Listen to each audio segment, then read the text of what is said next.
My name is David Simpson. I'm the director of the Business Family Center here at the Richard Ivey School of Business. And my guest today is Mike Bondy of Collins Barrow accounting firm.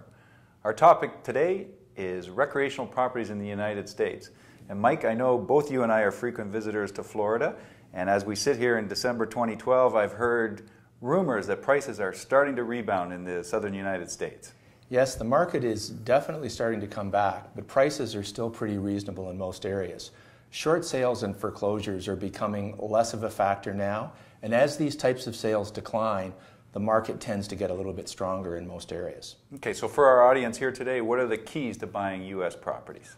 Well, you know that I'm a strong believer in waterfront property. I'm a water person, not so much a golf person, but really waterfront property, they're not making any more of it.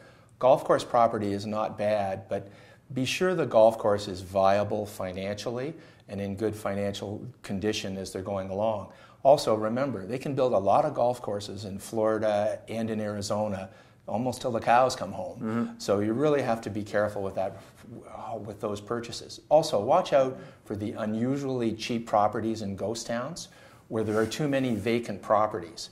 It's location, location, location, and you get what you pay for.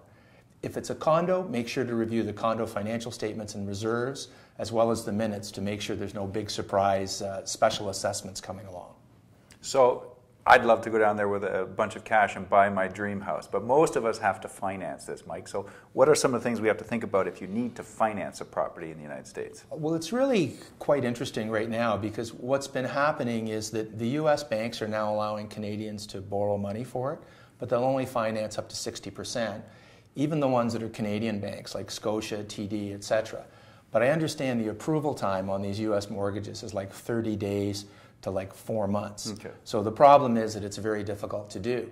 Really, the best way to do it, I think, is to finance it using your Canadian home or cottage as an equity loan. Borrow here, use your home equity line of credit to put a mortgage on your Canadian property. The nice part about it is the rates are very low here in Canada right now. It's fast and cheap to obtain the loan, and it's in Canadian dollars, so it eliminates the risk of the U.S. dollar going back up, which is a distinct possibility long term. So the opportunity is good right now with the nice high dollar, low interest rates to borrow. But if I borrow for the U.S., is the interest deductible? And if I start renting it out, what are some of the challenges with that? Yes, the interest is deductible only if you're renting it out, not if you're just using it as a recreation property, as long as you can track the loan back directly to the purchase. Renting out is a whole different problem. What kind of problems, Mike? Because you got me nervous here. Well, first of all, you have to file a U.S. personal tax return. Okay. This is complicated and costly as their rental rules are substantially different than what our rules are. The cost of doing such a return in the U.S. is at least $1,000 a year. You'll also need to report the income or losses in Canada using somewhat different rules. So it's important to keep really good records of your costs on the property, as well as the number of days per year that you occupy the property, the number of days the property is vacant, and the number of days that you spend in the U.S. personally, otherwise, even if it's not at your rental property. To file a U.S. return as well, you need to get an ITIN number. That in itself can be no easy task. If you file a return as effectively connected, you don't have to worry about withholding tax, but if you don't file a return, the tenants are supposed to withhold 30% and remit it to the IRS. Painful, complicated, why bother? Yes, it is, but if it's the right property, it can pay for itself with the rental income, assuming the condo building or development allow you to rent out the property. Okay. I've had lots of clients where they come down, they say, I bought this property. I say, can you rent it? Oh, gee, I didn't check. Didn't ask. Well, that means that they can't rent it out, they can't recover any of their costs or anything from that standpoint. So you have to be careful about that as you're going along. Okay, so what are some of the other costs of ownership of U.S. property? Well, wind and flood insurance can be quite high. Condo fees can be $400 a month. Property taxes are lower than they used to be because the values of these properties are lower. Hydro is costly as well, especially down south. Make sure you know what your costs are before buying. Sometimes renting is much cheaper than owning a property. So the only time that I tell people to buy is I say, if you're looking for it as an investment, then you buy. If you just want to spend 2 weeks a year down there, rent. It's much cheaper. Salt water and humidity are hard on everything. I can attest to that, being a boater and having cars down there. Hurricanes are a concern, but not so much if you buy a new property. What you don't want to buy is a property that isn't way up in the air. If it's down at ground level near the water, your insurance is just very costly and it's a big problem. Bugs too. You have to remember, there's a lot of bugs down there. I've heard you say we have to fumigate. You have to fumigate. But, Mike, as a Canadian, if you've itemized all these problems, why would I do this? What's the downside? It's warm in the winter, and the costs compared to Canada are basically half. So essentially, if you're looking at buying a waterfront cottage in Canada, you can buy a waterfront property in the U.S. for half the price of what it is in Canada. So that's a pretty distinct advantage for sure. Okay, so I'm ready to buy. I've decided. I've got my location. I'm ready to go. What are the key things I need to be aware of to execute this? Well, because of the housing problem, the U.S. is a scary place right now. With the fiscal cliff, which everybody's heard about, and U.S. estate taxes. The U.S. estate tax exemption right now is $5.1 million. As of January 1st, 2013, unless they get over the fiscal cliff issue, it goes back to $1 million. So that's a real problem for people. Okay, Mike, why would that matter to me as a Canadian, though, if I'm looking at a U.S. fiscal cliff? What does it mean to me as a Canadian? Well, what it means to you is that if you own real property within the United States, or if you have direct ownership of stocks of public companies in the U.S., so everybody's got some shares of Apple or something like that that's out there, all of these assets, including your boats and your cars that you keep in the U.S., are subject to U.S. estate tax. So often the ownership of a recreational property can be the tipping point where it tips you over to where you do have to file a U.S. estate tax return. And unfortunately in the U.S., they look at your worldwide net worth. So a lot of people say, I don't have that much property in the U.S., there's a $5 million exemption. Well, the $5 million exemption, or the new $1 million exemption that may come about, applies to your Canadian assets. So as you can see, they also include in your Canadian assets life insurance policies where you're the owner of the policy. So it's certainly hard to get over the $5 million for some people, but not hard to get over the $1 million. The problem is that once you do this and have to file a U.S. estate tax return, all of your assets are locked up. So those shares, you can no longer trade those shares at all. They just get locked up for probably about a year and a half after your death before you can touch them. But Mike, this is the IRS, and I'm a Canadian. Can't I just ignore them? How do they know I have all these assets? Ignore at your own peril.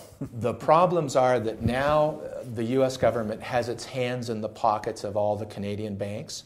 So basically, if you own more than $60,000 of U.S. securities in a bank, the bank, which includes your RRSP, your brokerage accounts, or anything that you own outside, the bank will not release these funds until you've filed an IRS, a U.S. estate tax return. And in that return, you have to swear, upon penalty of perjury, what your worldwide assets are and what your U.S. assets are. So you can't get around including that little $20,000 boat or anything else that's in the U.S. It's a real problem. How can they do that? Well, they can do that because of recent legislation and the fact that most of the Canadian financial institutions have assets in the U.S. Yeah. Basically, the U.S. government is saying, if you don't lock up this account, and if there is any tax that's owing, it's the bank that's going to be responsible for paying it if they've unduly transferred the funds out. So basically, the banks are saying, we're not going to touch it. We're not going to move this account until you show us this. Banks don't tell you that very much until you die and your executors are playing with stuff.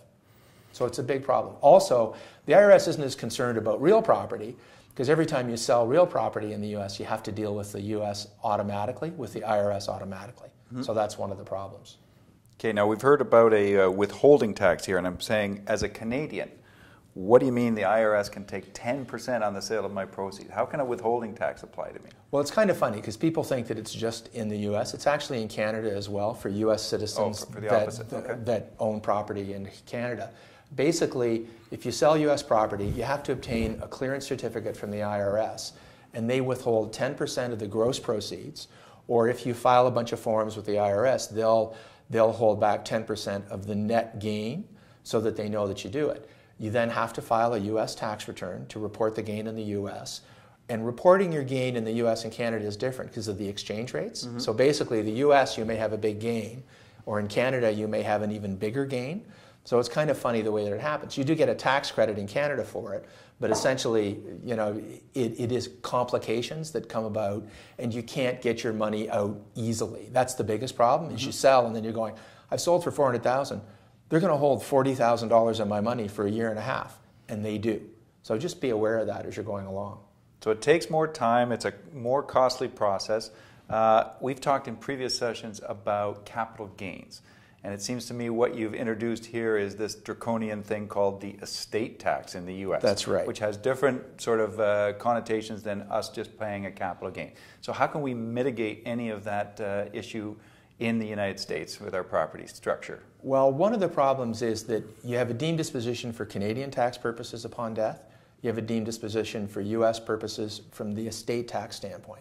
So in the U.S., they don't have a deemed disposition on death, they have estate tax. Okay. In Canada, they have a deemed disposition on death.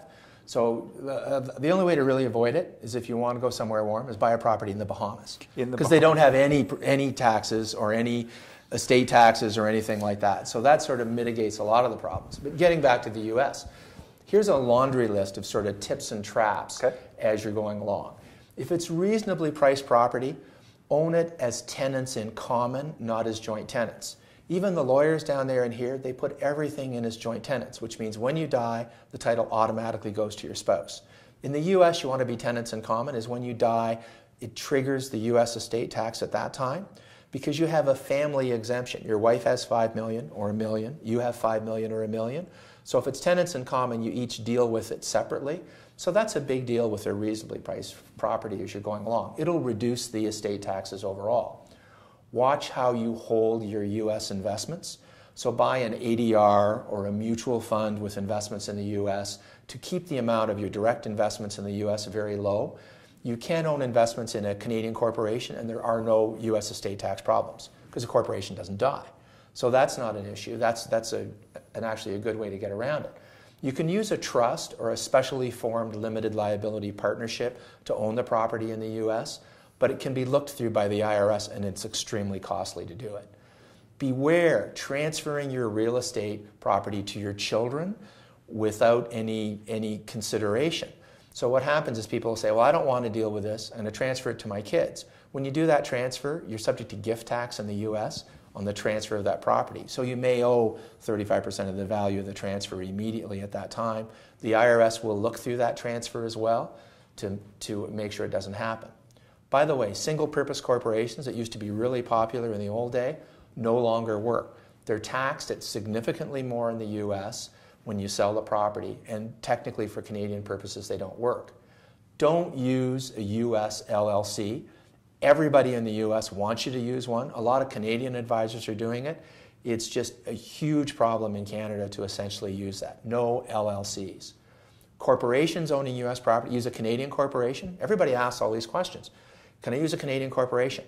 If you're using it for recreational purposes, it's immediately a taxable benefit for Canadian tax purposes. So there's really no way to beat the system. There's always trade-offs everywhere. Mike, the system evolves all the time. So this is a complicated process with rules changing. I take it it's best to not only listen to our sessions, but to continue the discussion with someone like yourself at Collins Barrow? Absolutely. It's very complicated. People are looking at houses down there that might be only $90,000. They say, so what? Who cares? Mm-hmm. It's a big deal. You need professional advice. And you could very easily get conflicting advice. I've seen so many times where people come in and they say, well, so-and-so told me this, so-and-so told me that. You got to be careful. Our motto at Collins Barrow is clarity defined. This is a case where everybody really needs clarity and correctness in how they do it. So make sure you get the property, the proper advice from a proper firm that knows what they're doing in this area. So Mike likes to tell me all the time, fish well, the fishing is good. And times are good for this, but properly structured, properly financed, properly organized ahead of time is your best action plan. Exactly. So if you want more information, please feel free to follow up with us at the Richard Ivey School of Business, the Business Family Center, and our friend Mike Bondy at Collins Barrow, and we'd be happy to assist more families in purchasing U.S. properties.